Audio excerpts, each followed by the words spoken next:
Hey everyone, welcome back to the Ryan Nile Show. Today I'm excited to share one of my favourite conversations I've had this year, and it's with a Grammy-nominated music producer from Atlanta who is now based out of LA called Jeron Ward. Jeron's credits include OutKast, Kelly Rowland, Janelle Monae, Little Dragon, Raekwon, Phantogram, Killer Mike, Spree Wilson, and more. This conversation is so inspirational. We caught up in LA where Jeron and I really geek out on music production and so much more. This episode is all about contribution and adding value. Jeron made me check if I'm working hard enough, contributing enough, making my mark. I hope you get as much as I got from this episode. Remember, you can watch the full episode on YouTube. That's Ryan Nile Show. Please give this podcast a review and share with someone you know. Enjoy. All right. Well, welcome to the show, Jeron. What's up, man? Thanks for having me in your home, man. Absolutely, man. Appreciate you coming through. Yeah, this is really nice, really nice. Had to bring you into the vibe. Yeah, for sure. I'm looking at the art on the wall. So you got Thriller, OutKast. Gotta have the inspiration, man. Yeah. Those are like, one, the artwork inspires me. That's some of the best artwork I've ever seen in my life, like Pink Floyd, Dark Side of the Moon, OutKast, Aquemini. And of course, you gotta have Mike laid out to the side. You know what I mean? Like, yeah. It's just classic, and it always inspires me whenever I sit down at the keys. Absolutely. You know you play keys? Yeah, I've been playing piano since I was like 8 years old. My dad put me onto it. Yeah. Yeah, he just came home with a piano one day, literally just showed up at the crib with an upright piano. My mom was like, so I guess you're playing piano now. He was like, yeah, you know what I mean? And I'm like a little boy, and I was into Power Rangers and crazy shit like that, but he used to sit me down in his lap and teach me scales. That's kind of like when I first started learning the basics of like piano scales. I had no clue what I was really learning, but when I got to high school, that's when it all kind of came back because my high school had a studio in it. And lo and behold, those little scales started really paying off when I got into like trying to learn how to do music production and all that kind of stuff. So it kind of brought itself back in a really cool way. It wasn't expecting it to be like that, but everything happens for a reason, man. For sure, man. For sure. So I read that you started out in church. Like yeah. So oddly enough, man, I actually started playing saxophone in church. I had keys in my life because like I said my dad was teaching me little bit by little bit, but there was a saxophone player at my church. I can't remember his name, but he was cold, bro. Like every time I was at church, I'm like, what is this guy doing? And I asked my dad, and he actually introduced me to the saxophone player, and that's kind of what got me into playing sax. I played sax for about 4 years. I played it in high school, and it got annoying, man, because you got to carry around this gigantic ass case. Yeah. And I'm like in high school in Atlanta, and as soon as we get off the bus, we like trying to go hoop. You know what I mean? So like I'm like the corny nerdy kid with the fucking saxophone case, while my homie's trying to go hoop. Right. I'm like, let me run home right quick. Let me drop this off right fast, and then I'll be back. So that kind of like ended my saxophone career, and that's kind of why I got back to piano and music production more specifically. Okay, you know what I mean? Cool. So what was it like growing up in Atlanta? You know what? I'm so glad I grew up in Atlanta, man. Atlanta is a really unique place, but it's fast enough to get the hustle, but it's slow enough to keep like your sense of family, your sense of community. You get to play outside as a kid. You know, you got big backyards, front yards. We rode our bikes all over the neighborhood, and you have a real sense of community because it's very suburban outside of like downtown Atlanta, which now people live in downtown Atlanta, but when I was coming up, nobody really lived in like downtown Atlanta. I grew up on the east side, which is Stone Mountain, Lithonia, off of Panola Road, east side. All my homies, they know what that's about. You know what I mean? But I grew up on the east side of Atlanta, off Panola Road, and it was cool, man. I'm glad I got that experience. I kind of grew up in a middle class environment where, you know, I got a taste of like some of the streets, you know what I mean? But it wasn't so raw to where like I'm out here trapping and doing all kind of crazy shit. But my homies were into that, so I got exposure to that. But my parents were so dope because they also exposed me to like the other side of the railroad tracks, where like, you know, putting me into different programs and really teaching me a lot about broadening my perspective on life. So I got like that real middle ground of like the streets, but also like proper living and like education and like seeing things in the bigger picture too. So that's kind of what you get growing up in Atlanta. That's really good. That's a cool. It really place, prepares man. you. It does, being in man. a place like LA. It does, and Atlanta's super black, so that was the thing I had to adjust to. Like growing up in elementary school, middle school, high school, it was just a black community like everywhere. You know what I mean? So as I started to travel, you start to realize that the world ain't really like that. No. So it was a cool introductory experience because I got to really be confident with my blackness, be confident with being a black male and understanding what that community and being able to relate to other brothers going through the same things that I'm going through. You know what I'm saying? So I didn't really grow up in like a detached environment. I grew up really close to like my culture. Right. So that's what you get in Atlanta too. Atlanta's like one of the hubs for like successful African Americans. I was going to say that. For sure. Do you think that's a reason why? You know what? I think it's just part of how things have evolved in the U.S. You know, obviously like the southern states were very led by like the Confederates and like slavery. If you go way back, really, I tell people if you leave Atlanta and you go 2 hours any direction, you go back like 40, 50 years, dog. Oh, yeah, like wow. You'll still see Confederate flags. Like it's still like that very tension of like racism, and it's like an undertone, but you know it's there. You know what I'm saying? Yeah. So I think as an evolution of how blacks migrated to other areas, Atlanta just kind of became very prominent, and I think the big boom of that was the music industry. Early '90s when LaFace Records came through. That's where you got OutKast, you got Usher, TLC, everything that they were doing, and that kind of like brought everybody to the city, so to speak. And then you had Freaknik. Freaknik was the shit, man. I don't know if y'all know about Freaknik. You never heard about Freaknik? I recognize the name. Oh man, Freaknik was like the black mecca of like spring break parties, dog. Like, oh, okay. Yeah, like from like 92 to about 96 when the Olympics came to Atlanta, all the historical black colleges and universities from like all the South and really just all the colleges in general used to come to Atlanta. It used to shut the whole city down, dog. Like people be on the freeway twerking and like for real, strip clubs blew up. Like wow. It was a cool vibe, but it got like wow, you know what I mean? Can you imagine if Instagram was out? My God, dog. If Instagram was out, it'd be viral videos everywhere. It would be too much. It'd be too much. You know what I'm saying? Like Atlanta had a lot going on at that time, but it was a cool time to be in that city because that's when Atlanta was really developing. You know, so it sounds like a real hub, especially around that time. Absolutely. That was the same time you were coming up? Yeah. So like the early 90s, you know what I mean? I'm thankful I grew up in that era as well too because I got a taste of a lot of like just great icons, man. Like I think that's one thing that like us 80s babies, we were really fortunate to see like great individuals in culture, music, politics, whatever it may be. But specifically with Atlanta, I mean, you got to think in a 5-year span, you had TLC. Right after that, you had OutKast. Yep. Right after that, you had like Usher. Yep. You had So Def, Jermaine Dupri, Criss Cross, all that. This is all like within 6 years, and it's all coming from one city. You know what I'm saying?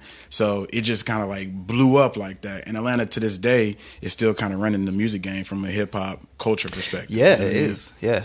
I mean, when I started producing around early 2000s, like 99, 2000s, that's when trap really started to really come through. Yeah. And I remember being on, do you remember the Star Trek forums? Neptunes had, so they had online forum. Yeah. That's where I started meeting people from America and stuff. Tight.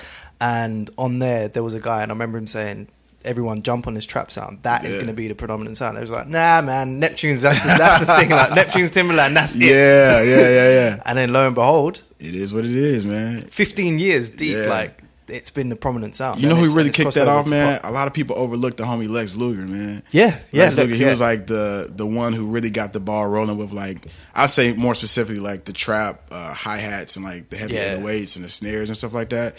I don't know what he's up to now, you know what I mean? Much respect to him because I think a lot of people overlook his contribution to the trap game. Absolutely, and how that crossed over as well. It's in everything now. I remember everybody looking for the sound pack. Lex Luger sound pack. The riser sound. For sure. That was his whole little movement, man. So exactly. I think he gets overlooked a lot, man. But shouts out to Lex Luger, man. Yeah, for sure. Because I remember, the last I heard, he was working with like Britney Spears and stuff. That's when it was like crossing over. But then I didn't really hear much. I'm sure he's doing his thing. I mean, for sure, his placement game was ridiculous. Crazy. For like a good 5-year span. So hopefully he's evolved maybe into a different sound and maybe just kind of doing it low key right now. But I'm not sure. You know what I mean? He was pretty young as well. Early 20s I would assume when he kind of like peaked out. You know what I mean? And everybody was really pretty much taking his sound. Just robbed his sound. Yeah, I mean that happened when Watch the Throne came out. Yep. So he did. I think he had a couple joints in that. Yeah, he did. Ham. Yeah, he did that. Yep. Yeah, that was right behind Hit Boy. Yes. Yeah, so that's when he kind of like peaked around that time. For sure. He did. Yeah. It'd be interesting to see what he comes back out with. I mean, hey, holla at me, man. Let's do some shit. You know what I mean? Shout out Lex Luger. So going back to early 90s and OutKast specifically, I mean, what was your favorite part about working with like Big Boy and OutKast? Man, you know what? My favorite part of working with OutKast was how difficult it was. You know what I'm saying? Like, and when I look back, because I came in as an intern. You know what I mean? Well, let me give a little context to the story. So obviously I'm from Atlanta. I went to Georgia State, and at Georgia State, when I first got there, I was like, I got to find a way to get plugged into whatever the hell is going on in the city of Atlanta. Because again, I'm from the east side, so it's more suburban. You know what I'm saying? So I come to Georgia State, and I got a job at the radio station. I literally walked in one day and was like, are y'all hiring? And it was like, actually, we are. You know what I mean? So I interviewed, and I got a job as an office manager in like a week of starting at Georgia State. So very serendipitous, because that same job led me to meet Tamiko Hope, who is like, I tell her all the time, she's like my music angel. Like, she opened up the door for me in so many different ways, but that's where I met her. She called up to the radio station one day and was like, hey, I'm trying to do an interview for one of my artists who is the Backwoods. Shout out to the homies, man. You know what I mean? Shout out to the Backwoods. But she was trying to organize an interview for them, and I made it happen. And Georgia State radio station is mainly like underground independent, so they really don't do mainstream radio. So I made it work, and she was like super grateful for it. So that's how I ended up working for OutKast, because she ended up being the publicist over there. So this is at the time where there was Janelle Monae, Killer Mike, Bubba Sparks. This is when they were doing Purple Ribbon, and I came in as a publicist assistant randomly. So not even through your music? They had no clue I did music, dog. I was just there to get in how I could fit in.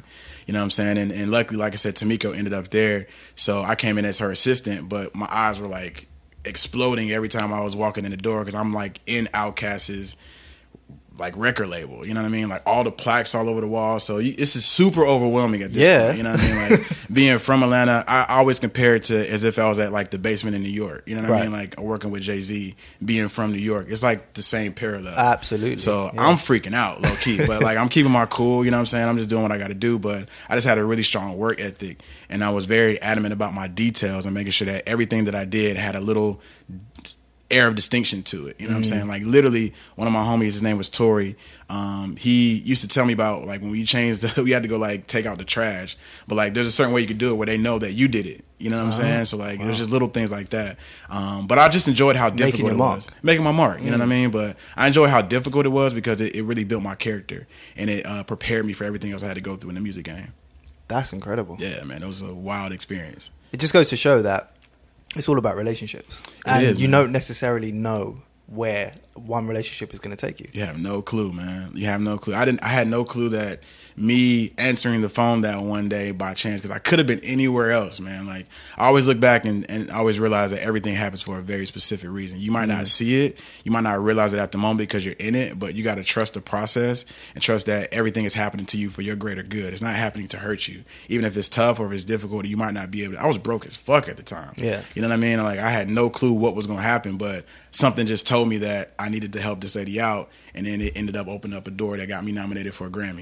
You know what I'm saying? So it was like you never really know how that relationship is going to pan out to be to your benefit. You just got to do your best with everybody that you encounter. You know what I mean? Incredible. Incredible. Yeah. So how did that actually evolve into the musical creation? Man, hustle. Hustle, just hustle. Like every day I would make sure, when I tell people whenever they're interning, man, like you got to check your ego at the door. Like you cannot be about you. It's got to be about blending in and about making your mark, but you can't be focused on your ego and feeling like, oh, I'm too good to do X, Y, and Z. You just got to do what the fuck you got to do. You know what I mean? So through like my work ethic and making sure that every time I came in, I was the first one there and I was the last one to leave every day, you know, or any day that I could. And at the time I was still working at Best Buy. I had like a college job. I was still working at the radio station, and I'm interning, and I'm still in college. You know what I'm saying? Like I still got homework and shit, you know what I'm saying? Like tests and stuff like that. So I just wanted to really make a point. Once I saw that I got in and I'm like, okay, I'm with OutKast, I'm not gonna let this, like, I'm gonna do whatever I gotta do, you know what I'm saying? So through my work ethic, my homie Rick, shout out to Rick, that's my brother, Rick Walk, he's actually Big Boy's first cousin. So he was like kind of peeping me out, like, yo, this little dude over here is working. So he pulled me to the side one day, and he had an opportunity from Andre 3000 to cast his video for Idlewild Blues. This was right around the time they did Idlewild, the movie. I'm not sure if everybody remembers that. Yeah, I remember that. Yeah. It was like a musical, but it was OutKast based. So Andre had a solo song on that particular soundtrack, and it was called Out of Wild Blues, and he hit up Rick to cast it for him. So I became a casting director. I was like, all right, well, this is what we about to do. Fuck it. I put up a Facebook post, and we had a couple girls come through, a couple of homies, and we ended up casting like 6 or 7 people. And that was my first trip to LA. I caught a ticket. You know what I mean? They flew us all out here. We was at the Sony Picture Studio. And that was my first entrance to LA. So again, my eyes were like, boom. I'm like, what the hell? How did I end up here? Excuse me. So through that, me and Rick worked that out, and we landed that gig, linked up Andre 3000. That was my second time meeting or interacting with him. And then when we flew back to Atlanta, Rick went straight to the studio. I got my stuff, and I ended up going to the studio with him as well too. And he was making a beat. He's a producer, so he's making a beat, and I just like casually jumped on the keys. And remember, I told you nobody knew I did music, dog. Yeah. So like they just know I'm just like this really detail oriented, structured, work ethic type of guy. And then I jump on the keys. He's like, man, what the fuck? He's like, bro, you play keys? I was like, yeah, man, I've been playing since I was like 8. He's like, what? And I do this all the time. And I don't really like to be braggadocious. Like, I got a lot of stuff that I've experienced in life. I don't really talk about it. I just like to work. I like to get shit done. You know what I'm saying? So, but I kind of like threw Rick for a loop. Cause like, bro, why you ain't tell me you play keys, man? I'm like, well, now you know. You know what I'm saying? So that's how I got into producing, because Rick took me under his wing.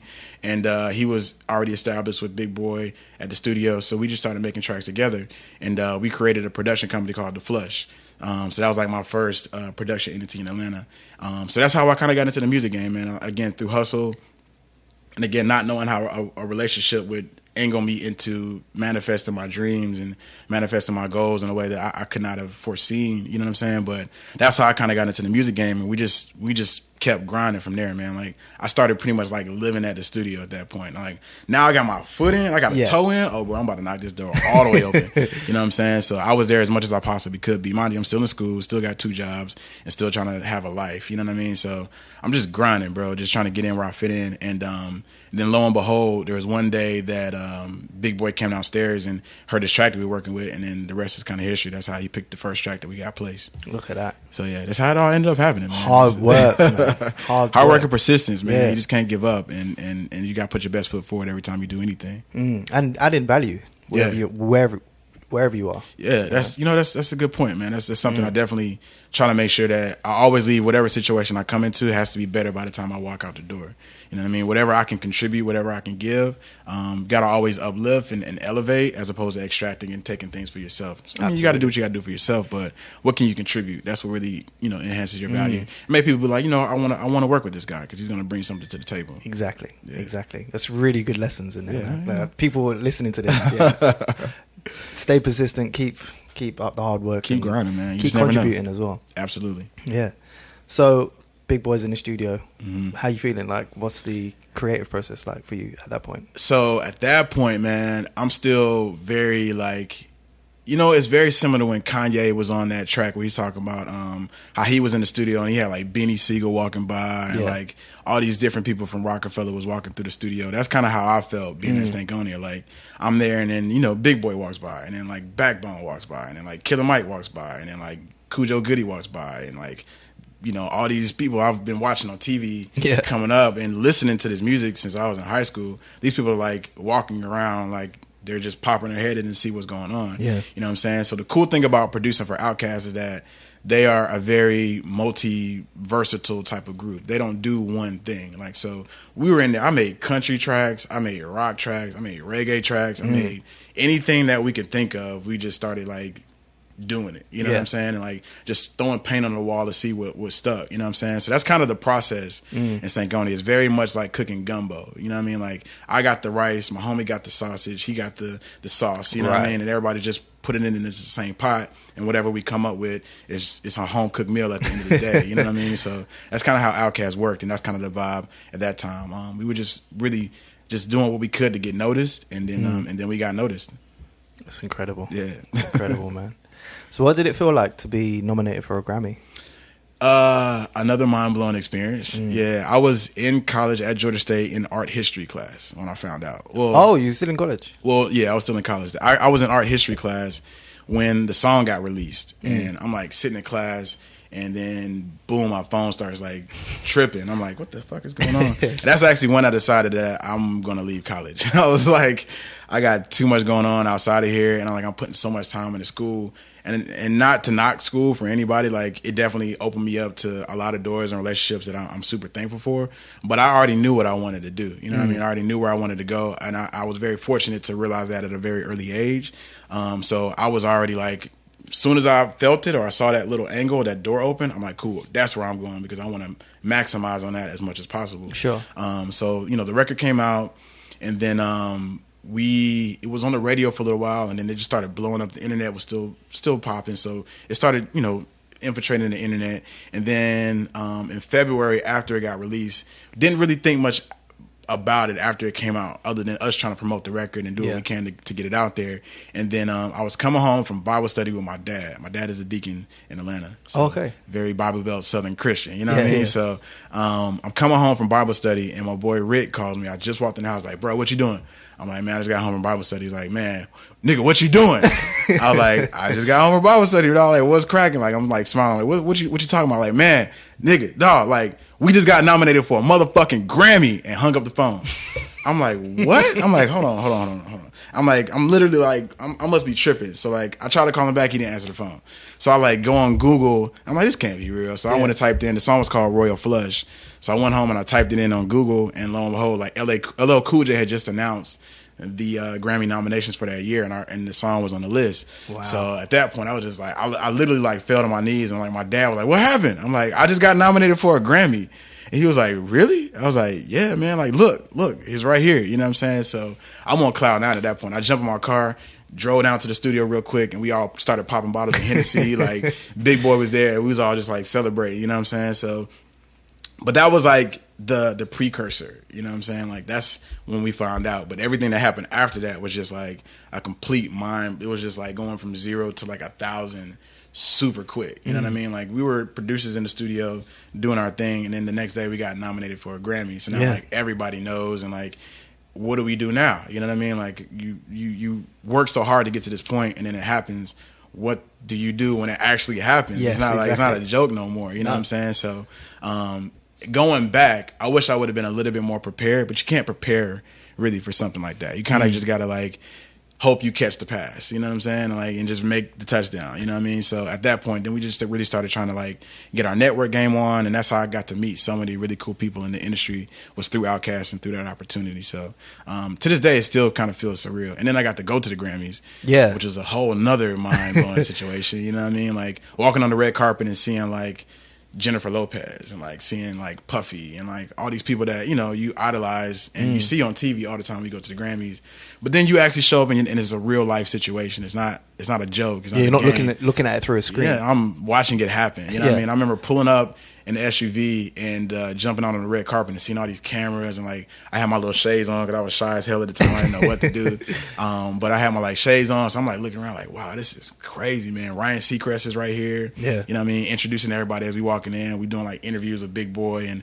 it's just like, wow, you know what I mean? This is a super proud moment. It was like, you know, when you was in like school and like you had like the award ceremony, it felt like that. It felt like you were amongst your peers, but you're being recognized for a contribution that you made to the game. So it was insane, man. I can't wait to go back. I feel like it was a preview though. I feel like it was a reason why I went that early, to be exposed to it, to learn it. So the next time I go back, it'll be a whole different ball game. You know what I mean? Definitely. Was that also your second time in LA, or did you come back before then? That might have been like my third time at that point. Yeah, I was coming back and forth to LA pretty frequently, which is why I ended up moving here. My first time when I came out here with Dre, I mean, that's like the best way to come out here. You know what I mean? Like, you come out here with your favorite rapper of all time. It was beautiful out here. I'm like, where am I at right now? Right? Like, this is where I need to be. You know what I'm saying? So that was probably like my third or fourth time.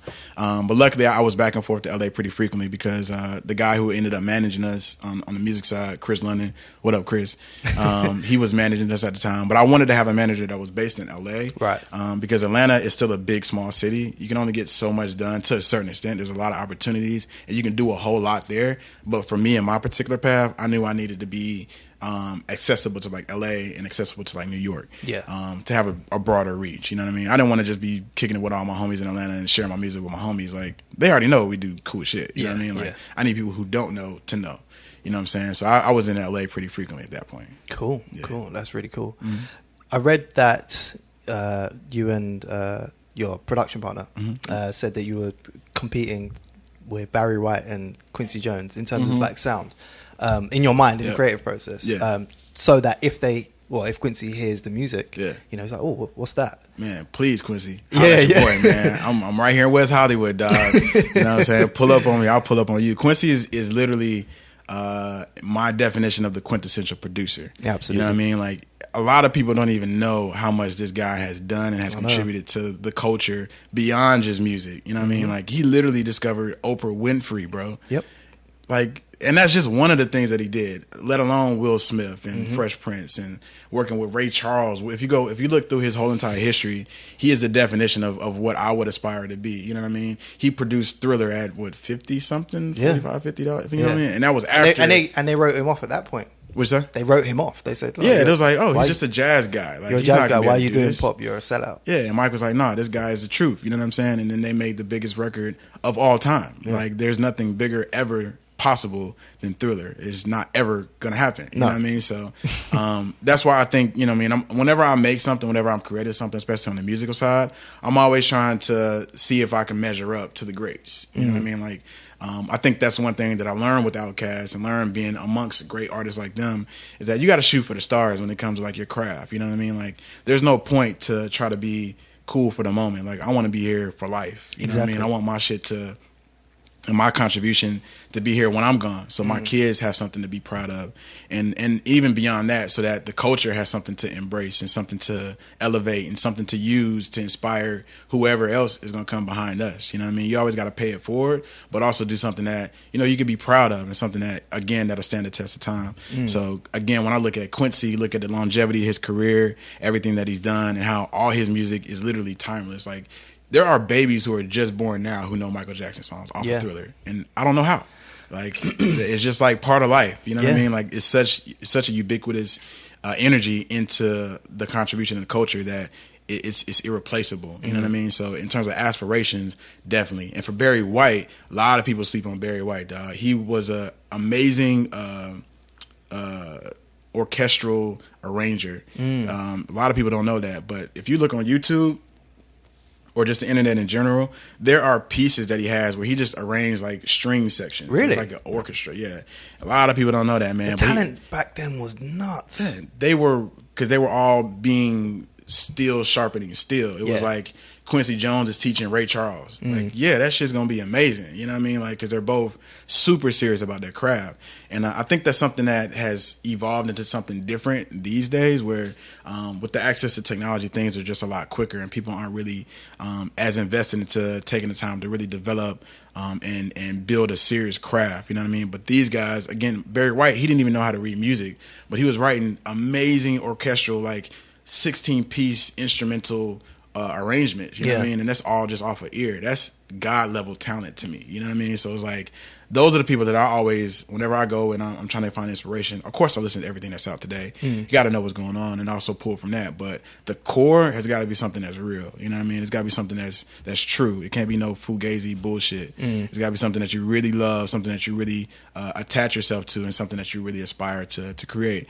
you know what I mean? So that's why those two are usually like my quintessential sources of inspiration when it comes to like production or creating anything on like a musical landscape. Absolutely. It's quite similar to how you even approaced being an intern. About leaving your mark and you know, doing things a bit differently. And contributing. And being an intern, man, like, again, that's like the bottom of the bottom. But I used to study Puffy. I used to study Puffy a lot when I was in that phase, and he came in as an intern. So I'm like, all right, cool. And I understood why he did that, because I always want to learn from the bottom up. You know what I mean? Like, if I can make it as an intern and then evolve into a CEO, I know every fucking step of the process. You can't tell me as an intern that you can't do it, because I've done it. Exactly. I've done it, and I see how it's done, and I've been there to go through those same hurdles, so I can also relate on any level. Which I come back now and I appreciate that phase in my life, because now again I can hire an intern and know exactly what they're going through. I can hire a publicist and know exactly what that person is going through. I can work with a music producer and I could talk that language because I literally have done every single step, you know what I mean, on the totem pole, so to speak. So a lot of people turn away from interns, man, but I say go for it if that's the way you get in. For sure. I appreciate the opportunity to learn as much as you possibly can. Yeah, you do. You can just learn so much and add so much. Yeah, especially in an environment like that. It's like there's something to learn every second. Exactly. And the relationships you can build as well. Absolutely, man. Definitely. Yep. So, moving to LA now, you was working with Adidas as a man, my life is so weird. It's so crazy, dog. But it makes sense. It makes sense though because what you've done so far, you've added value in so many different areas. Yeah. So it would make sense that you could do that. It seems like so far in your career, you've always had that parallel. Yeah. In education, working a job, being an intern and stuff. Multiple hustles, man. Yeah, exactly. So you've kept that. Yeah. And Adidas was a unique opportunity. I kind of stumbled upon it. I was living in New York, and I knew I wanted to move to LA. So I'm like, whatever I got to do to get to LA. Right. So I started looking for different opportunities, and I saw that there was an opening for a store manager role right over here on Melrose for Adidas. So I looked it up. I'm like, okay, Melrose sounds cool. You know what I mean? Like being in Atlanta, you hear about all the Melrose TV shows. It has this whole like glam kind of vibe to it. I'm like, that kind of fits with me. You know what I'm saying? So I started researching, got on my grind, got in contact with a couple recruiters, and ended up getting a gig. And the cool thing about working with Adidas at that time was that it was such an explosive moment for Adidas in general, right? When I got with the brand was when my first day was the first day of the Yeezy Turtle Dove 350. So it was the beginning of the Yeezy movement. You know what I mean? So it was like, that was literally my first day. And I remember we didn't even sell out of the shoes. And I say that's coincidental now because that same shoe goes for like $1,500 on resale. You know what I mean? But at the moment, that's how fluid things were at the time. You can kind of do whatever worked because they were learning and they were evolving in the process.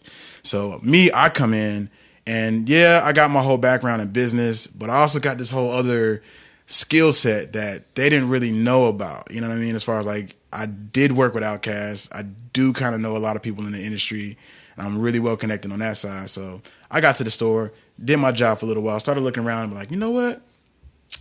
I could turn this motherfucker up. Right. I'm like, I could do some cool shit. You know what I'm saying? And I had a really amazing staff. Shout out to my boy AK. Shout out to my whole team that was there. It was definitely a complete team effort. I definitely took the lead, but we did it all together. And again, shout out to AK. He's actually my business partner now in the production company that we have now. I'm sure we'll get to that later. Yeah. But so I linked up with AK. And I remember my first day meeting him. He was like, "This the store manager?" He's like, "This motherfucker here?" I was like, "Yeah, bro." I was like, "What you do?" He's like, "Man," he started telling me his whole background. He's super connected in the music game and used to play, professional sports. And he was like a top 10 quarterback, probably higher than that. He'll definitely let me know if he was higher than that. But he was a quarterback in high school, one of the top tier. So tons of connections that way. And then everybody at my store was just like really dialed in with the pulse of the LA culture, but nobody tapped into it. You know what I'm saying? So when I got there, I started hearing what all these people do, how everybody was real creative, how everybody had this underlying passion to just make an impact culturally. So I tapped into that, you know what I mean? And the results were like phenomenal. You know what I mean? Like we had, astronomical success.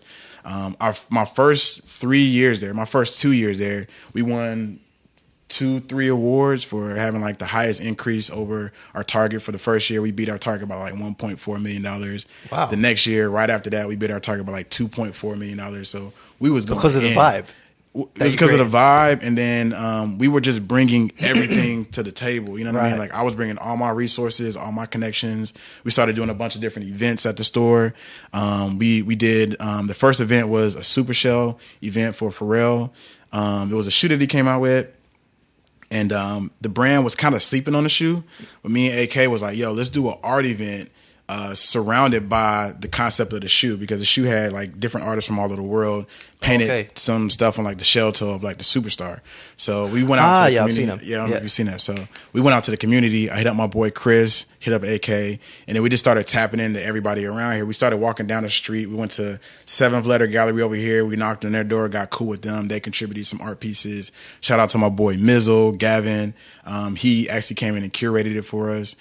He brought some art pieces. We went down to another gallery on Melrose. They brought some art pieces. We hit up a couple more of our homies. We ended up having like 30 pieces of art that people just like, yo, just put my shit on. You know what I mean? Just put it out there. And it ended up blowing up. We killed our budget for that day. We did like $20,000 on like a $7,000 day. So the brand saw that. They was like, okay, so y'all know what y'all doing. You know what I mean? I was like, yeah, we do. And I got like 10 more. You know what I mean? I sat down with my team and I look, this is what we gonna do. I need a list of 10 dope ass home run events that nobody can say no to. So we already had that cooked up. We already had that going. So by the time we did the first one, we was already like, oh, so we got like 6 more already ready to go. You know what I mean? So we proved our worth with that one, and then we went back to the brand and got the reinvestment and kind of like the cosign from everything that we had done with that, and then that just opened up the door for us to do a bunch of stuff. And now we did almost like 6 or 7 different events and really brought the city into the store. Yeah. And I think that's what really contributed to the success. It wasn't just the events, it was a mixture of the events, the vibe, the people, the staff, and then our willingness to open our doors up to the culture and to the community. That's where brands make a lot of mistakes. They want to extract from the culture. They want to take a lot of shit from the culture. They want to get all of our jewels, all of our insight, all of our wisdom. They call it, I want to pick your brain. Yeah. That's like, I said that in quotation marks, pick your brain. That's like slang for just tell me everything you know so I can go back and do it on my own. Well, that's corporate slang for that. You know what I'm saying? So it's like, and that's cool. It's part of the game. You know what I mean? But as long as what we're doing is going to also elevate the culture, we can barter on that. You know what I mean? I'll give you a couple of jewels, but as long as you open up some doors for the homies, and we can do some cool stuff for the culture, that's a fair exchange in my opinion. You know what I'm saying? So I think that whole kind of like mixture is what contributed to the success at the store. Definitely. Yeah. It was an amazing time, man. The thread I'm hearing from your whole story is contribution. Absolutely, man. Like that's something my mom and my dad instilled in me. You know what I mean? Even go back to like my grandparents. I had amazing grandparents. I just got an amazing family in general. Sounds it. Yeah, they just very very centered. And my mom is an entrepreneur, so I got a lot of that inspiration from her. So yeah, just man, I always want to make sure that anything I step into, whether it's people, business, situations, no matter, I always try to enrich. And I always try to provide. You know what I mean? I always try to contribute. Got to make sure that you leave it. We should all be aiming to make the world a better place by the time we clock out. You know what I mean? Like something should be better. It's kind of whack to be here and nothing changes. You know what I'm saying? Like make some type of imprint. Let your fingerprint be left on the world in some place. You know what I mean? Yeah. Leave it better than when you found it. Hopefully that's what everybody wants to do. You Exactly, know what I mean? I know everybody doesn't, but hopefully in them somewhere at some point they evolve to a place where that becomes their inspiration is what can I do to make this world a better place for the people going, because the world's not going to stop. You know what I mean? The world's been here for billions of years. It probably will continue to be here for billions of years, hopefully. Yeah. But, you know what I mean? What are we doing to make sure that it's a better place for those who are coming behind us? Because if we all have kids, they're going to have to deal with it. So why not make it a little bit easier, a little bit better, or just a little bit more positive for them? You know what I mean? At least that. You know what I'm saying? Definitely. Definitely. That's brilliant, man. Brilliant. Yeah. So just some questions about production. You once said, as a producer, your job is to create the platform for the artist to elevate themselves. Yeah. You really got to be even more ahead of the curve than the artist a lot of the time. Tell me what that conversation is like with an artist when they come in. I mean, I've had to have that same conversation where it's almost like, firstly, you're meeting someone maybe for the first time, and then you're pitching them your idea of what they should do and what they should sound like. Obviously, and they're coming in with their own thoughts on what kind of sound they want.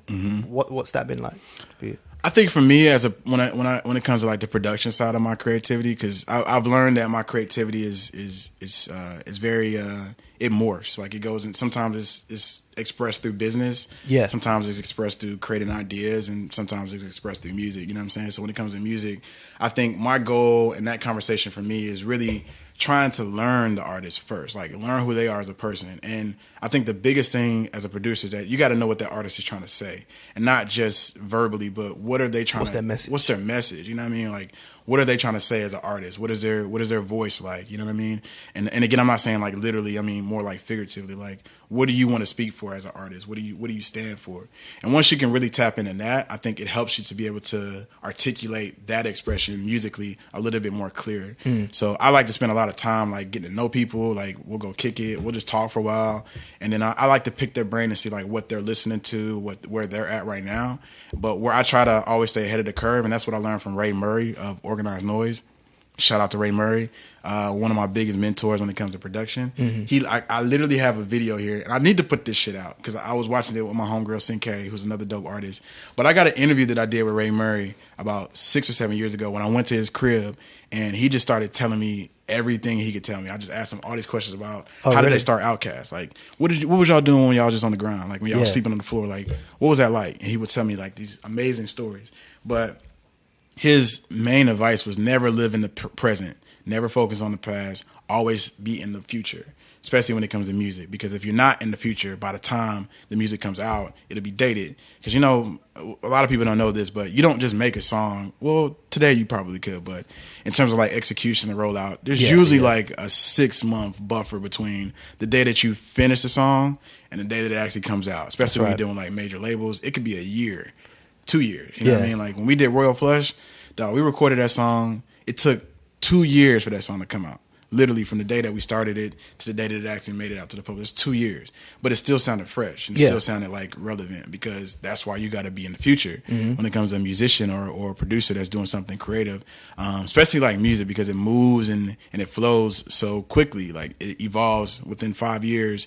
It's a completely different ball game. Like CDs don't even exist no more. I remember them shits came out. Yeah. You know what I mean? Like them shits don't even exist no more. No. You know what I mean? So it's like things change so quickly. So I think the goal is try to have foresight, to know where are things headed as opposed to where are things now.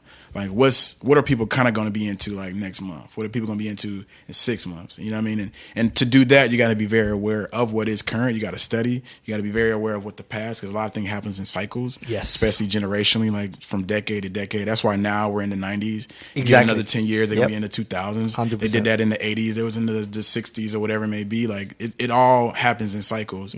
But you got to be aware enough to peep that. And then at the same time, you got to be aware enough to know that it's going to happen again. The cycle's going to flip over at some point in time, and you don't want to be on the opposite side of that. You want to be on where the curve is flipping towards. You know what I'm saying? So I think that conversation is more so like at least having that conversation with somebody. I think that's where it begins. Like, look, we don't want to make some shit that's cool right now. You know what I mean? Like, there's records that will be like that, but again, if you're trying to go Quincy level, you know what I mean? Exactly. Like, if you're trying to go Aquemini level, you're trying to go, you know, Dark Side of the Moon level, then, you know, Dark Side of the Moon was made in, what, the 70s? Yeah, I think 78. Bro, I put that album on now and still be spaced out. You know what I'm saying? And this is years later. Aquemini, same thing. You know what I'm saying? So, but I think that boils down to, again, what are you trying to make a mark as an artist? Do you want to be now? Do you want to be forever? Or do you want to be last month? Like, some people are cool with doing shit that's just right now. Yeah. And you can't rob them of that. You know what I mean? I don't try to make anybody be something that they're not. If that's who you are, bro, that's cool. It might not work for me. You know what I mean? It might not speak to me personally, but that's you. You know what I mean? Everybody has the right to be who they are. And it's not my job to change anybody. I can enhance or contribute, but I'm not here to make you be me or make you think like me. I'll share.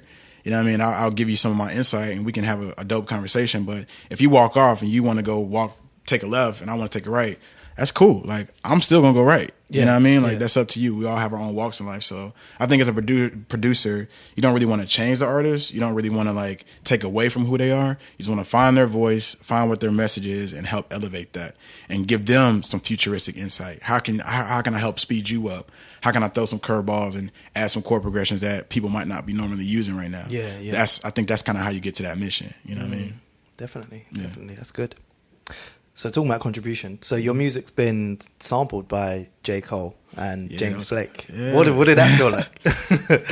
Yo, that was wild, man. I remember just the Royal Flush experience as a whole was mind blowing. I'm pretty sure there are a lot of people who don't even know that J. Cole jumped on one of my records. Yeah, or that like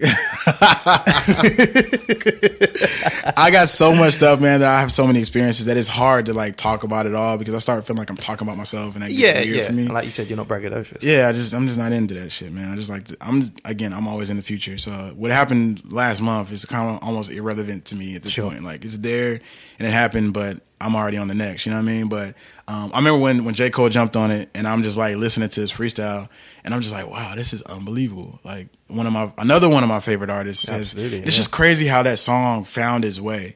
You know what I mean? Like, we never did a proper video for it, which was due to politics and label stuff that was a whole nother we can have a whole conversation about that by Yeah, itself. I know. But that whole experience, getting caught up in the politics and not really being able to see the song do what I felt like it could potentially do, especially which is coming from heartbreaking. like a brand and business visionary standpoint. Yeah, I see the song and I see the possibilities. Exactly. You know what I mean? So that's very heartbreaking, man. Like I can't even front. That was a traumatic experience. Yeah, that was one of many traumatic experiences when it comes to like the music game. You know what I mean? But like, but it still found its way. You know what I mean? Like J. Cole found it. I bump into people now like Cypher Sounds. My girl put me on too.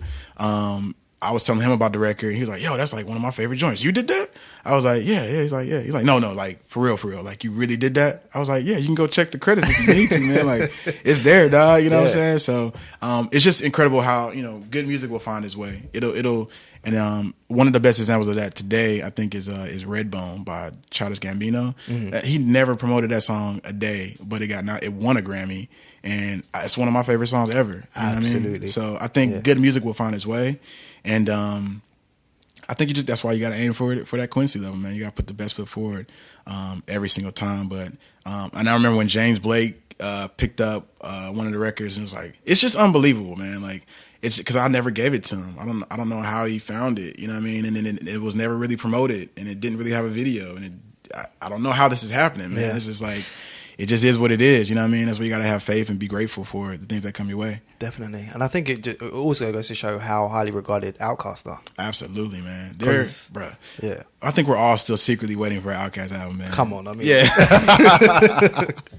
I think we're all we all still have hope somewhere in our hearts that they'll do one more album, man. Because I feel like they are still the biggest hip hop group ever, in my opinion, obviously.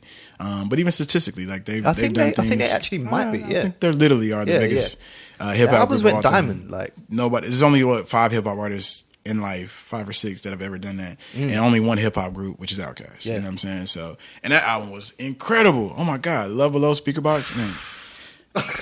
Musically, it's just insane. I've had conversations, with the people who are behind the scenes working on that project, and just how it all came together. It was like a perfect storm. It's something that you can't duplicate. It was like lightning in a bottle, where Dre was kind of off on his own, exploring through all these different sounds, and he recorded a lot of this stuff in secret. Like he didn't, a lot of people didn't really know what he was working on. I don't want to give out too many of his personal, insight, but he was kind of protective from what I heard of what he was working on, because it was very experimental for him at the time.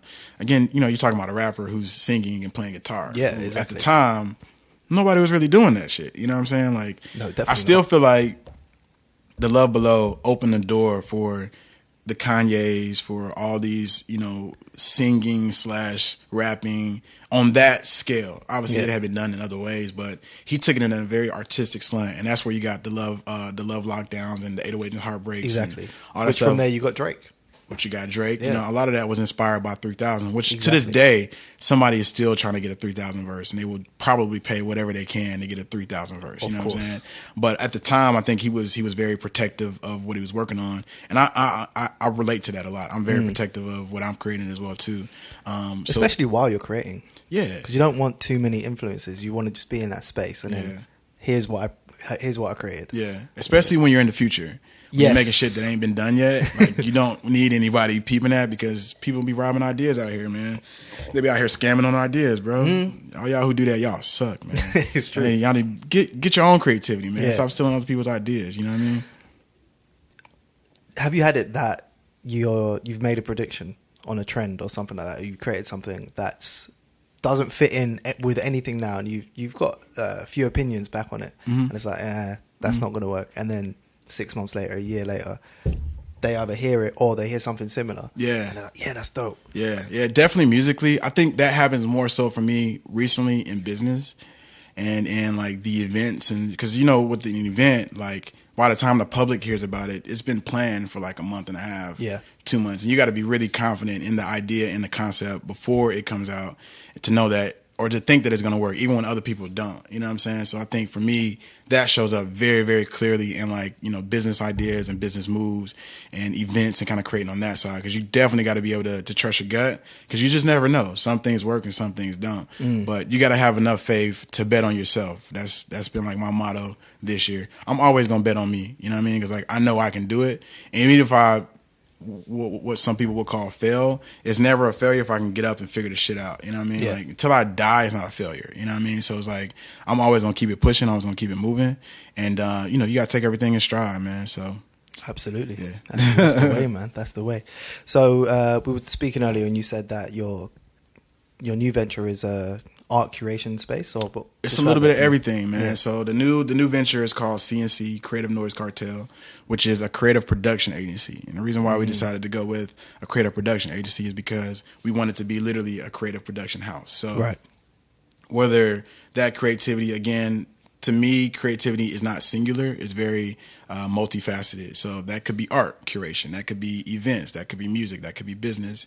And the bigger long-term goal where we want to end up as is I see us growing into like a Warner Brothers. You know what I mean? Whereas like we produce there's a Warner Brothers Records, there's a Warner Brothers Films, there's a Warner Brothers almost every division, and they make billions of dollars a year.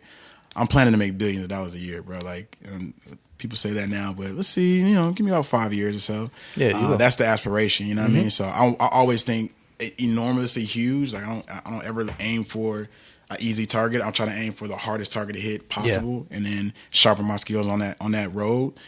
So right now we're going to be focused primarily on producing events. We actually got one coming up next week. I'll set the date just in case it comes out later, but it's May 6th. We're doing a listening event for RCA with one of the artists by the name of Safe. It's going to be downtown at the Reserve, so we're working on that now. And then we got a couple other projects. I'm going to not speak on those just yet because I believe in kind of protecting your ideas and protecting what you're working on. But we got some other stuff in the kitchen. Another thing that we're working on is developing that space with Retina. Don't want to go into too much detail with that either because it's still very brand new. But we just want to really be able to connect all the dots through creativity and community and do something that's accelerating the culture and something that you have creators that are contributing to the culture and not just like brands. You know what I mean? Like we want brands to come work with us. We want them to come work with us so they can do things in an authentic manner for the culture and for the community. You know what I mean? Because a lot of these brands have sales targets and they see money. When they look at our culture, we see the culture. And we can help monetize that for you, brands, as I'm speaking. We can help monetize that for you, but we're going to do it the right way. You know what I mean? We're not going to let you come in here and be a culture vulture to these people who this is a real life thing. You know what I mean? This isn't a money-making venture for these homies that are out here busting their ass for the last whatever years to develop their craft. So there's protecting the culture, there's accelerating the culture, and ultimately it's elevating the culture.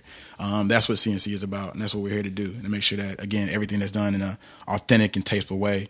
But also just do some dope shit that, that has a certain edge to it, but it's also very authentic and very enriched behind that contribution factor. You know what I mean? Like, what are we contributing as a brand and as a production company, as a production agency? So, and then lastly, we want to help represent other creators as well too. So, whether you're an artist, musician, singer, whatever it may be, graphic designer, videographer, if you are a creative, you can come to us and we'll help you find opportunities. We'll help you find a way to get to your point B, C, D, E, F, G, whatever name that might be. But we want to help guide, we want to help uplift, we want to help contribute to other creatives because I've been in their same shoes. I'm still a creative, you know what I mean? I'm still out here trying to get my dreams and my goals and my ideas out as well too. So let us help you, you know what I mean? Let us help you build, let us help you grow, let us help you get some opportunities, and we got your back. Ain't nobody gonna fuck with us because we ain't gonna let nobody fuck with you.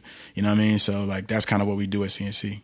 Love that. Love that. And like you said, it's a fair exchange. Yeah. That's what it's about. Yeah. Where can people find you on that? Well, we're still building all that. It's super brand new. You know what I mean? We'll be on all the social media platforms and all that. Again, I'm a very strategic, calculated guy. So by the time it's time to drop it and for it to really like launch, you'll definitely know about it. Right. You know what I mean? It'll definitely be all the way out there. But I want to make sure it's properly done and make sure it's tastefully done. Again, authenticity is at the core of what we do. So I'm not even going to misstep that for myself. I'm going to be authentic to what we're doing. So it needs its time, it needs its proper place and development.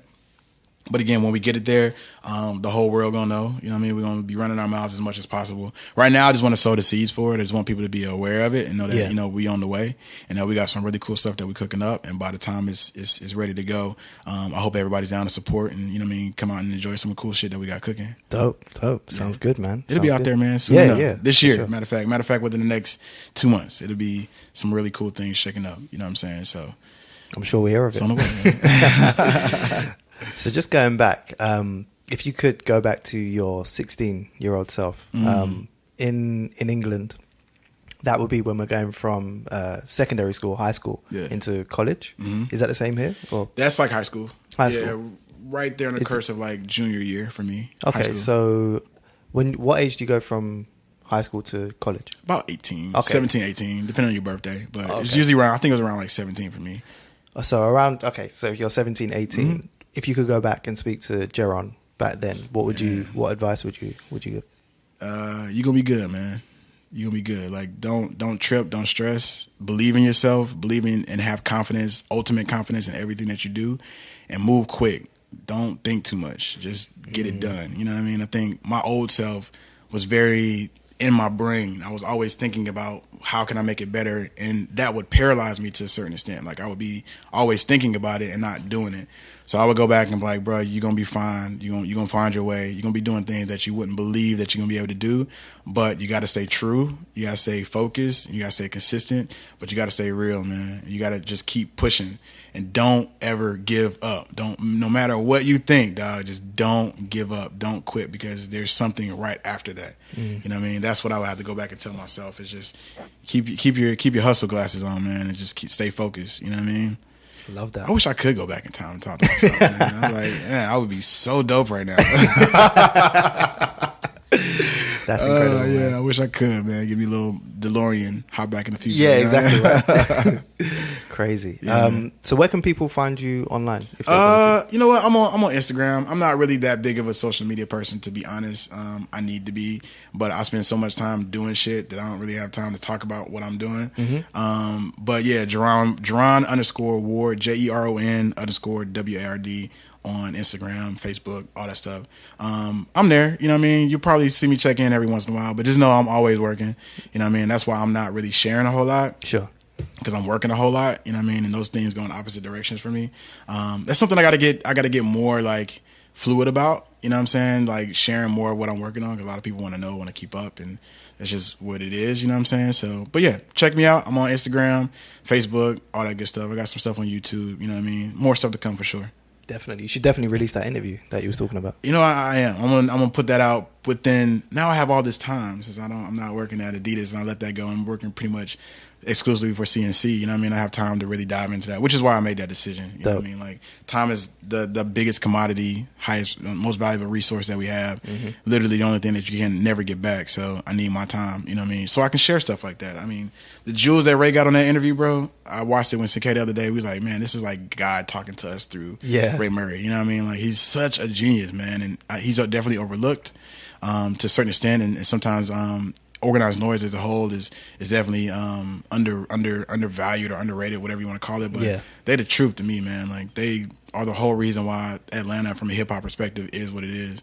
And if you don't know that, then you ain't really from Atlanta, and you don't really know what you're talking about. You know what I'm saying? So they are the core for sure. So, you know, I definitely want to make sure I do my part to contribute to their legacy as well too. Absolutely. Yeah, man. Absolutely. Dope. Yeah. So now you've been through the experience. Yeah, man. Who would you want to hear answer like similar kind of questions? That is a really good question. I got a couple homies that I would really like to hear from. What comes to my mind first is my homie KP. It's a random pick. He's probably, if he hears this, he's gonna be like, man, why'd you say me? Just because I think KP has, his name is Kawan Prather. He actually works. He's, in my opinion, he's one of the core legends of Atlanta from a behind the scenes perspective.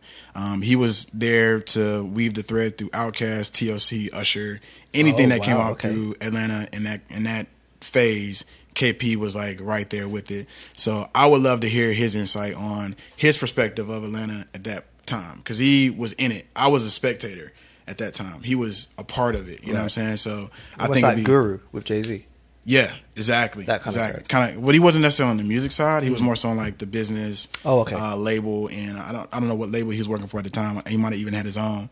But anytime you go back and look at a lot of these old, I don't want to say old because homie ain't like you know what I mean? Like, if you look at some of these vintage YouTube clips with like Goody Mob or like anybody, like KP is kind of like in the picture somewhere. Right. But I would be curious to see his perspective on his journey and a lot of the things that he's been through, because I've never really heard that from him before. You know what I mean? So I think he'd be a really interesting person to hear from. Somebody else like bigger, like icon level. is Pharrell. I think Pharrell is always somebody that he's such a calm spirit, you know what I mean? It's such a calm and kind of reserved. I think he's evolved to that place. I'm pretty sure he was a lot different, you know what I mean, when he was first doing the Neptunes. But I think he just holds a really cool place in the artistic contribution of our lives and the music that him and Chad, I never want to leave out Chad because people always act like it was just for real. I know, right? Chad is the motherfucking GOAT. Genius. Like, yeah, man, people be sleeping on Chad, but he's a music behind all of it. Pharrell is definitely the visionary, the vocals and the melodies and the voice. But none of that happens without Chad, man. No. So shout out to Chad Hugo, bro. Yeah. Like wherever you at, man. If you ever hear this, man, I appreciate you, dog. 'Cause, Yeah, like, we you do. did so much.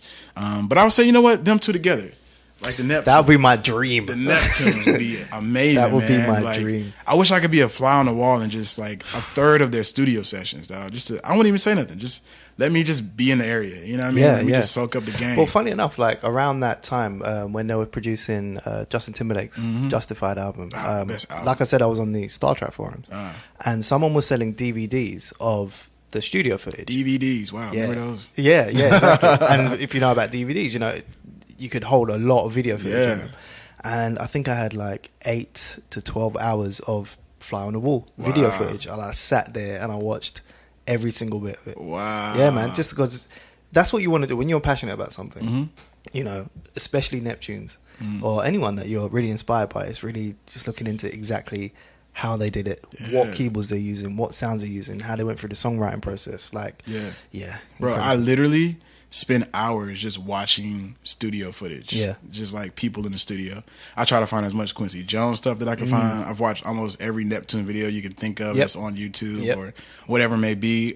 Genius has some really good like deconstructed beat making videos that they have. Which is really Timberland's doing a lot on Instagram lately. Timbo, that's my top. It's my top 5, man. He's one of my top 5 producers for sure, man. Of course. Like, I will like Quincy, Timbo, Organized Noise. Who else would I put on there? Neptunes. Definitely Neptunes. That's 4. My 5th, I would throw a curveball. I say Just Blaze. Just Blaze is the truth. A lot of people sleep on. I don't even think people sleep on Just Blaze, but as far as a genius when it comes to like putting together beats and like sampling, dog, like, do you hear what he be doing? It's crazy. I'm like, how, bro? And he does it so quick. I don't know if you ever seen any of his videos. Yeah, I have. Yeah, it's like crazy how he's just like boom, boom, boom, boom, boom, and then voila. Yeah. You know what I mean? Like, an honorable mention would be Knife Wonder. I spent some time in the studio with Knife Wonder, and he is a machine when it comes to making beats, dog. Like, I saw somebody actually brought him. This is when you know you like the truth, dog. Somebody brought him like a pack of vinyls to the studio one day, and it was just like, he's like, man, I can't even show you what this is, dog. He's like, this is like my top secret stash. Like, somebody literally hand delivered him some vinyls. It was at Stank-Oni one time, and he went through and just chopped up. I think I saw him do like 5 beats and maybe like 30 minutes, something like that. It was just like boop, boop, boop, boop, boop, bop, bop, boom, bap, done. Next one, chopped it up, bop, bop, boom, bap. He's got his drums already mapped out, all that shit, boom, done. 5, just like boom, boom, boom, boom, boom, just out of nowhere. I was like, wow. I was in there like, wow. And I got a chance to jump on one of the songs with him. So that was another. I got so many weird experiences, man. I was T-Pain's personal assistant for a summer. Really? Yeah. Wow. It's random, dog. Adding value everywhere. Yeah, I got to go all over the world with him. Went to Greece, went to India, all over the States. It was like a random opportunity that just kind of like fell in my lap out of nowhere. What did you learn from T-Pain? Team. Oh, team. He had a beastie team, dog. His team was very legit as far as like his management, his road manager. And that was my first time really seeing how it worked on a global scale. T-Pain is very much a global artist. A lot of people sleep on T-Pain. You ever hear this, dog? What's happening? What up? But he's very much a global entity. You know what I'm saying? Like, obviously, he's popping here in the States, but we went to India and they knew all his songs, bro. Like, word for word. And I don't even know what language. I'm pretty sure India has very different dialects, but they knew every word, like song word for word, and they're like going crazy dancing. And same thing in Greece. You know what I'm saying? So he's one of those people who can operate on a very global time frame. And that's another thing I learned is how to function on a global clock. When you flying, dog, we went from like, my first day I went from Atlanta to Vegas. My first time in Vegas was with T-Pain. Went to Vegas, then we went to LA, came back to Atlanta, then went to Vegas again, then we went to like LA, San Jose, Chicago, New York, Sacramento, and then somewhere else. Went back to Atlanta, stayed there for like a week, went to New York, and then went to Greece, and then went to India. This is in like a month. You know what I'm saying? So like after like a certain point of time, like time it becomes irrelevant. Like that's when you learn that the world is such a big place. It's like we're in our Eastern time zone, but when you leave here at 9 o'clock in the morning and you land and it's 9 o'clock in the morning all over again, that shit just doesn't make sense all the way. You know what I mean? Like you just sleep when you can sleep. It don't have to do it like the time. You just go to sleep and you just wake up. Like I remember we got there in Greece and it was like 2 in the afternoon and I was tired as hell. So like I went to sleep, but I woke up and it was like 6. I'm like, yo, what? I don't even comprehend like what real time it is at this point. Because we left, it was like 8 o'clock in the morning in New York. So I have no idea what time it was, but I learned how global teams work, how everybody has to be really well connected, how communication works on that level with release dates and scheduling all these tours and getting all these people across the country together in the same place on the same flight at the same time. It's a lot of moving parts. It's not easy, man. Yeah. So shout out to Dex, who was his tour manager. I learned a lot from him real quick just by listening and by watching. So that's what I learned with T-Pain. It was a crazy experience. It was a lot of fun. Wow. It was crazy. That's dope. Had some amazing parties, dog. I can imagine, yeah. Cool, man. Well, I don't want to take more of your time, but that was appreciate you, bro. Really, really, really, really inspiring. I'm sure everyone's going to get a lot from this. I hope so, man. You know what I mean? Again, I just want to contribute, man. That's it. I'm out here trying to contribute everything, every day, man. That's the lesson. Bless, yeah, man. bro. Appreciate you, brother. Appreciate it. Absolutely. Cheers.